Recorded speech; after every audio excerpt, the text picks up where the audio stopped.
नमस्कार विद्यार्थी मित्रांनो, साईकृष्ण एज्युकेशन केअर या यूट्यूब चॅनलवर आपलं सर्वांचं स्वागत आहे। आजच्या व्हिडिओमध्ये परमेंटेशन यामधील भाग क्रमांक 6 बघत आहोत। यापूर्वी आपण एकूण 5 भाग केलेला आहे आणि परमेंटेशन या टॉपिकची बघितले तर एक प्लेलिस्ट आहे। त्या प्लेलिस्टवरून तुम्ही सर्व ही पूर्ण जे पण भाग झालेले आहे ते तुम्ही बघू शकता।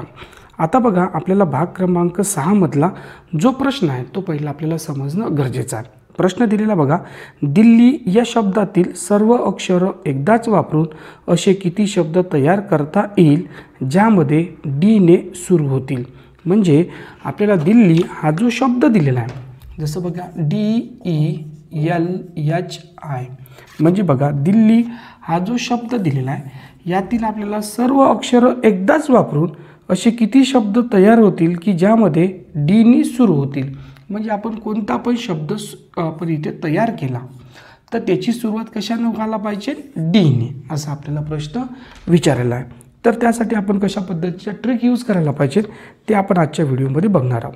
त्याचबरोबर तुम्हाला ट्रिक चांगल्या वाटत असेल, त्याचबरोबर प्रश्नांची लेवल चांगली वाटत असेल तर आपल्या व्हिडिओला तुम्ही लाईक करत चला, त्याचबरोबर तुमच्या मित्रमैत्रिणींपर्यंत शेअरसुद्धा करत चला।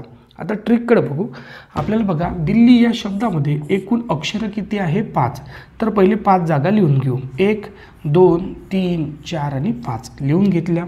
प्रश्न विचारलेला आहे की सुरुवात डी ने म्हटलेला आहे, म्हणजे या सुरुवातीच्या जागी फक्त डी हा एकच अल्फाबेट येणार आहे, बरोबर आहे, म्हणून एकच येणार आहे, म्हणून इथे किती 1 लिहू आणि दिलेल्या याच्यामधून डीला काढून टाकू। आता उरलेले अक्षर किती आहे आपल्याकडे बघितलं तर 4 आहे, तर मग या ठिकाणी 4 लिहू। आता या 4ला या शेवटच्या जागेपर्यंत उतरत्या क्रमात 4 नंतर 3 2 आणि 1 या सर्वांचा आपण गुणाकार करू तर उत्तर मिळणार 4 त्रिक 12 आणि गुणेला किती 2, तो उत्तर असणार 24। म्हणजे बघा, प्रश्न काय दिलेला होता की दिल्ली या शब्दातील सर्व अक्षरं एकदाच वापरून असे किती शब्द तयार होतील की ज्यामध्ये डी ने सुरू होतील।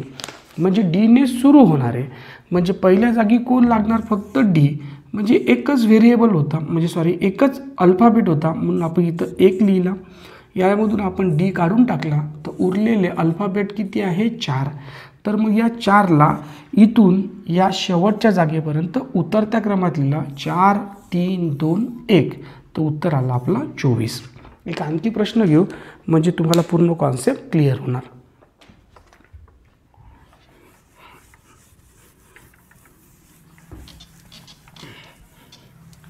बघा, नेक्स्ट प्रश्न जो दिलेला आहे त्याकडे थोडंसं लक्ष द्या।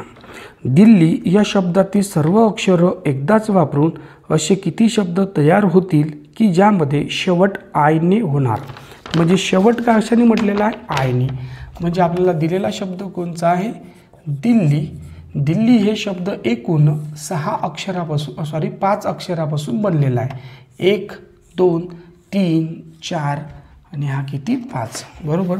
आपल्याला म्हटलेलं आहे की शेवट आय ने, म्हणजे शेवटी फक्त एकच व्हेरिएबल येणार, कोणचा, आय, म्हणून 1 लिहून घेऊ। यामधून आपण आय कट करू, मग उरलेले अक्षर किती आहे, 4। मग या 4ला पहिल्या जागी लिहू, या 4ला या शेवटच्या जागेपर्यंत उतरत्या क्रमात 4 नंतर 3 2 आणि 1 या सर्वांचा आपण गुणाकार करू तर आपल्याला उत्तर मिळणार किती, 24। उत्तर किती मिळणार, 24। बस सिंपल कॉन्सेप्टने आपण क्वेश्चन सॉल्व करू शकतो। म्हणजे जास्त आपल्याला काही एक्स्ट्रा गोष्टी न लक्षात ठेवता बेसिक कॉन्सेप्ट माहिती असेल तर क्वेश्चन आपण इझिली सॉल्व करू शकतो। एक आणखी प्रश्न बघू म्हणजे तुमची पूर्ण कॉन्सेप्ट क्लिअर होणार।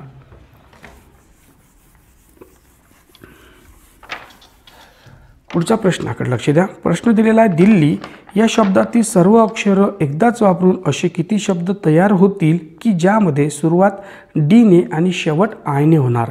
आता बघा, आपल्याला दिलेला शब्द कोणता आहे, दिल्ली। दिल्ली, आता दिल्ली यामध्ये एकूण अक्षर किती आहे, 5, म्हणजे 1 2 3 4 5, पण त्यांनी म्हटलेलं आहे की सुरुवात कशाने, डी ने, आणि एंड कशाने म्हटलेला आहे, आय ने।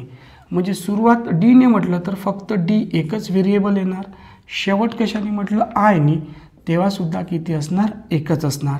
म्हणजे यामधून डी आणि आय आपण कट करू, उरलेले अक्षर किती आपल्याकडे तर 3 आहे, मग या 3ला या शेवटच्या जागेपर्यंत उतरत्या क्रमात 3 नंतर 2 नंतर 1 या सर्वांचा आपण गुणाकार करू, तो उत्तर असणार 6. उत्तर असणार 6. आता बघा ही जी ट्रिक यूज केलेली आहे यासाठी एक कॉन्सेप्ट लक्षात ठेवणं गरजेचं आहे. यामध्ये बघितलं तर दिल्ली हा एक शब्द दिला होता. यामध्ये बघितलं तर जे पण इंग्लिश अल्फाबेट आहे हे सर्व इंग्लिश अल्फाबेट बघितलं तर हे एकदाच आलेले आहे. यामध्ये कोणतेच इंग्लिश अल्फाबेट हा डबल रिपीट झालेला नाही, म्हणजे प्रत्येक इंग्लिश अल्फाबेट हा एकदाच आलेला आहे.